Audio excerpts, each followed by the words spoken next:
Hello everyone, it's me again. Today I will recap the movie 13 Lives. This is a movie adapted from a true story that shocked the world in 2018. This rescue story is considered a miracle of mankind. In June 2018, the youth football team of Chiang Rai City, after finishing practice, the kids came up with a unique idea. They wanted to go to the beautiful Tam Luang cave to explore, before attending a friend's birthday. The coach did not stop the children, because Tam Luang Cave is a national park, also an extremely large and famous natural cave. No one could have expected that. As soon as the children entered the cave, dark clouds covered the sky. Not long after, a torrential rain occurred, but the children in the cave were still unaware of anything, continuing to move forward. The parents gathered together to congratulate the children, but by evening, they still hadn't seen the children return. After one of the parents received a phone call, they learned that the children had arrived at Tam Luang Cave. They thought that the children were stuck at the entrance of the cave due to heavy rain. So, they quickly drove to Tam Luang Cave to pick them up. The news on the radio made them worried. Every year, the rainy season starts in July, but this year it happened earlier. At the same time, every time the rainy season comes, Tam Luang Cave will be flooded. They could only pray that the children had not gone into the cave. But after they arrived, they only saw the bicycles left by the children. What was even more desperate was that the manager told them that the inside of the cave was flooded. They also went inside to search, but found no results. Hearing this news, the parents instantly fell into despair. At the same time, the governor, Narongsak, received the news that the children were trapped in the cave and immediately notified the rescue team. The rescue team had prepared everything well and started to implement the rescue plan. However, this cave did not have a clear official map. Fortunately, thanks to an explorer, they had obtained a rough map of this cave. They started moving from cave number 3, about 800 m from the main cave entrance. Tightening the rope, they started to go straight into the cave. If they did not use the rope to mark the path, it would be easy to get lost, and they would not know the exact length of the cave. Narongsak on this side had not yet realized the seriousness of the problem. He thought that the rescue team would definitely save the children. But what he did not expect was that the situation in the cave was much more complicated than they had predicted. At 5 a.m., the rescue team that had entered the cave before were already covered in injuries and were being carried out. The possibility of being able to go in and explore was almost zero. In addition, the water was too strong and the space was too small, so their equipment and techniques seemed to be ineffective. After several hours of diving in the water with difficulty, they could only travel a distance of 1,600 meters from the cave entrance. Narongsak also realized that this was an extremely difficult rescue. If they only used their own strength, the mission would be absolutely impossible to complete. So as soon as it was light, he immediately sent out a distress call to the world. At the same time, many local people also came to join the rescue. They used large pumps to pump water out of the cave, but this was like a drop in the ocean compared to the storm outside. A water engineer from Bangkok discovered that this method of pumping water was basically ineffective, because the water in the cave was all water flowing down from the top of the mountain. Only by letting all the water from the mountain flow down to the foot of the mountain could the problem of the water in the cave constantly rising be solved. So with the help of an old man who was very familiar with the mountain, along with a large number of villagers, they began to climb the mountain and navigate the water. It was now the 5th day the children were trapped in the cave. After watching the news, John learned that his name had appeared on the list of rescue divers of the Thai government. Although the Thai side had not sent him a letter, he immediately contacted his friend Vernon. After explaining the situation, the two of them immediately set off for the rescue site without hesitation, not even having time to eat. They prepared their diving equipment and immediately headed to Tam Luang Cave. At the same time, rescue teams from various countries also arrived at the scene to participate in the rescue. Because John and Vernon arrived in a hurry, they had not yet reported in time, so SEAL assault team stopped them. After chatting for a while, the captain of the assault team then learned that the two of them were top rescue experts, and their names were also on the government's rescue list. After entering, the two of them also started entering from the third cave entrance, 800 meters away from the main cave entrance. They followed the rope left by the assault team and entered the cave. However, the situation in the cave was much more complicated than they had thought. The water flowed rapidly, along with the sharp stone pillars, and if they were not careful, they would be buried in the cave. After diving for 4 hours, the two finally reached the T-junction of the cave. When they took a break and prepared to dive further, a wall in the cave had broken due to the prolonged flooding. A strong current of water carrying rocks and gravel immediately rushed towards the two of them. Fortunately, thanks to their extensive experience and strong mentality, they were able to escape. After that, they decided to immediately return to the cave entrance. When they reached cave number 3, the water flow was too fast, and this place was submerged. The volunteer in charge of pumping the water could not escape in time, and was stuck here. So John took Vernon's mask and oxygen tank, and put them on the volunteer. They decided to take the volunteer out first, and then come back to pick up Vernon. But the volunteer had never received any diving training before, so he was too scared and struggled continuously. In his panic, he even dropped the oxygen tube from John's mouth. Fortunately, John was in danger, but did not panic, and the distance was not too far, so he brought the volunteer out safely. After the two escaped from the cave, Narongsak learned that the two experts had only reached the T-shaped area of the cave, and his expression immediately became serious. It seemed that he had lost all optimism. After that, they held a meeting to study rescue methods. John and Vernon said that with their more than 30 years of rescue experience, they could still continue to search in the cave. But for the safety of the rescuers, Mayor Narongsak still decided to use a high-powered pump to pump out the water first. Wait until the rain stops before continuing to search. But the people who directed the water flow on the mountain encountered some difficulties. If the water on the mountain was allowed to flow all the way down to the foot of the mountain, it would drown the people's fields. Soon after, Mayor Narongsak gathered the villagers at the foot of the mountain and asked for their opinions. Although the villagers were a little hesitant, after knowing that doing so could help them save the children, they agreed to do so. So everyone contributed a little effort, and very quickly the drainage system was installed, directing the water to flow straight down to the rice fields below. 9 days had passed, and the sunlight finally appeared. But no one dared to think about the situation of the children. The parents were anxious, so they invited a monk from Myanmar, whose Dharma name was Kruba Bunchum, to bless the children. It is said that in reality, the appearance of this outstanding monk created a spiritual phenomenon that scientists could not explain. The monk said that the children were all fine, so everyone should not worry, and that they could see them again in a few days.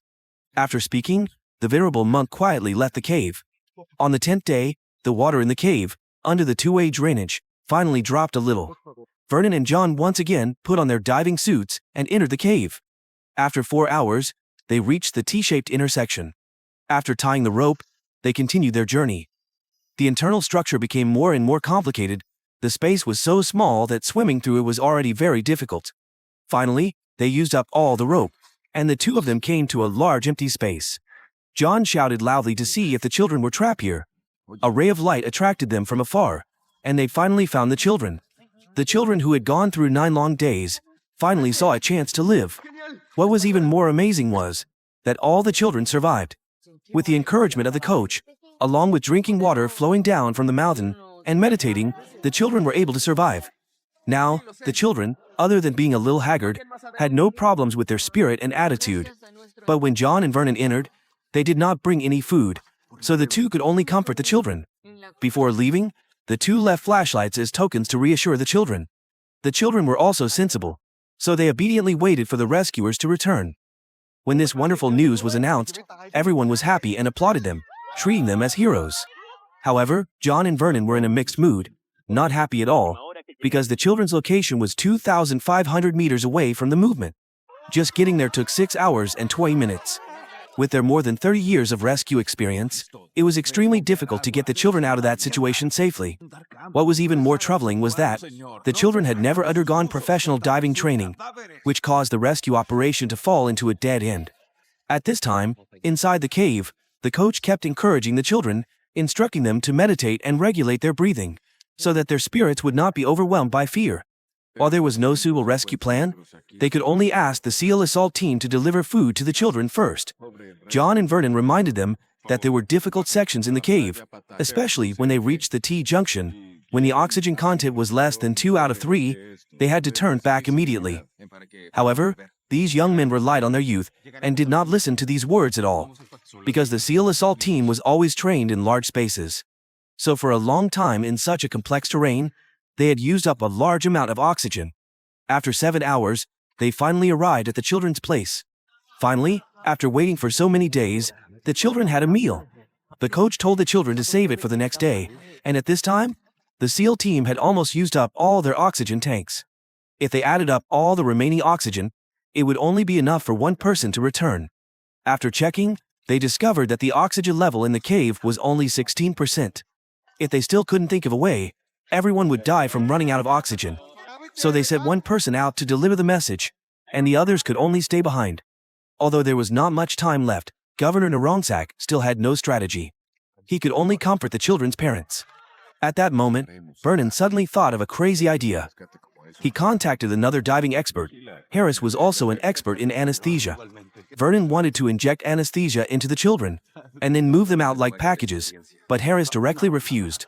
Because this not only violated professional ethics, but if the people after anesthesia were not handled properly, they would most likely suffocate to death from their own saliva. Not to mention, if the children suddenly woke up on the way, they would struggle in fear, which would lead to serious consequences. 15 days had passed, and the SEAL team still took turns diving in every day to provide food and medical care to the children. Thanks to this, the children's health had somewhat improved compared to before, but the rainy season was approaching, and everyone had to race against death before the cave was completely submerged. A SEAL team member, named Cunin, accidentally got his oxygen tank caught in the line while delivering supplies to the children. When he took off the oxygen tank to untie the rope, the oxygen hose got stuck, causing a large amount of air to leak out. Cunin, due to insufficient oxygen, eventually died in the cave. Cunin's death was a huge blow to everyone. Even Mayor Naronsak had prepared for the worst. After everything that happened, Harris finally made a decision. He agreed with Vernon's method. After that, they told Governor Naronsak about this plan. Although the danger level of this method was quite high, it was also the only way to save the children. With no other choice, Naronsak reported this method to his superiors. The minister also agreed with this method.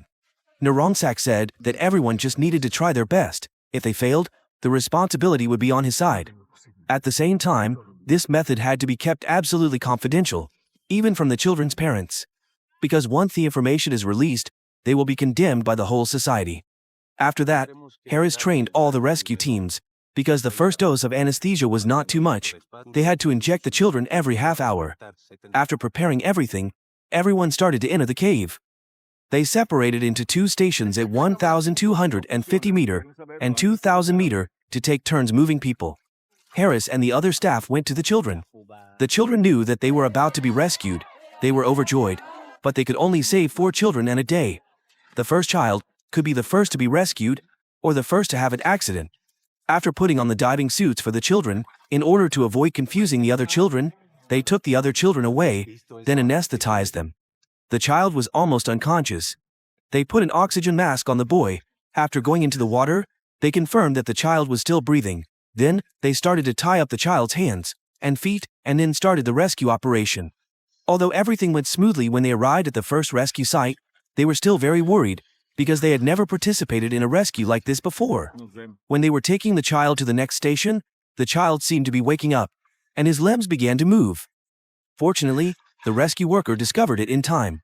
He took out 2 doses of anesthetic to inject into the child, but in a panic, he dropped the anesthetic.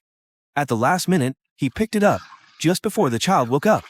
The rescue worker promptly injected the second dose, and the first child was successfully rescued. His vital signs were still very stable. This was a great encouragement to everyone. They began to rescue the second child. The child that John brought out suddenly stopped breathing in the middle of the road, and he immediately took off the child's mask. Only then did the child regain his breathing. This rescue went smoothly. Although there were some problems, there was no danger. Just like that, they rescued 4 children within a day.